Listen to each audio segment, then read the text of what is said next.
শুভেন্দুর কনভয় ঘিরে চোর স্লোগান। নন্দীগ্রামে অভিজিৎ গাঙ্গুলির সমর্থনে প্রচারে যায় শুভেন্দু অধিকারী। চোর স্লোগান দেওয়ার অভিযোগ তৃণমূল কর্মীদের বিরুদ্ধে। চোর চোর স্লোগান দেওয়ার অভিযোগ তৃণমূল কর্মীদের।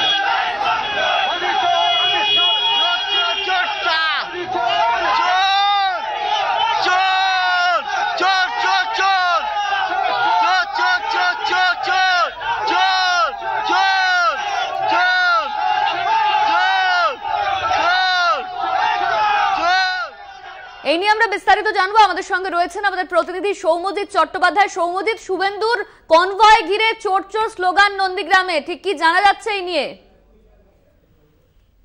যে আজকে নন্দীগ্রামের কামসাবাদের বুড়ির মোড়ে আজকে শুভেন্দু অধিকারীর একটি জনসভা ছিল বিজেপি প্রার্থী অভিজিৎ গাঙ্গুলির সমর্থনে, এবং সেখানে যখন শুভেন্দু অধিকারীর কনভয় সেই কামসাবাদ দিয়ে পাস করে সেই সময় কিন্তু তৃণমূল কর্মীদের একাংশ শুভেন্দুর কনভয় ঘিরে চোর স্লোগান দিতে শুরু করে, এবং তারপরেই কিন্তু শুভেন্দুর কনভয় ওখানে না থেমে কিন্তু সবার উদ্দেশ্যে রওনা দেয়। কিন্তু এই ঘটনায় বিজেপির দাবি হচ্ছে যে তৃণমূল সবসময় এরকমই কাজ করার চেষ্টা করে চলেছে, এবং তৃণমূল সারা জেলা না শুধু পুরো রাজ্যে এরকম অরাজকতা ছড়িয়ে যাচ্ছে।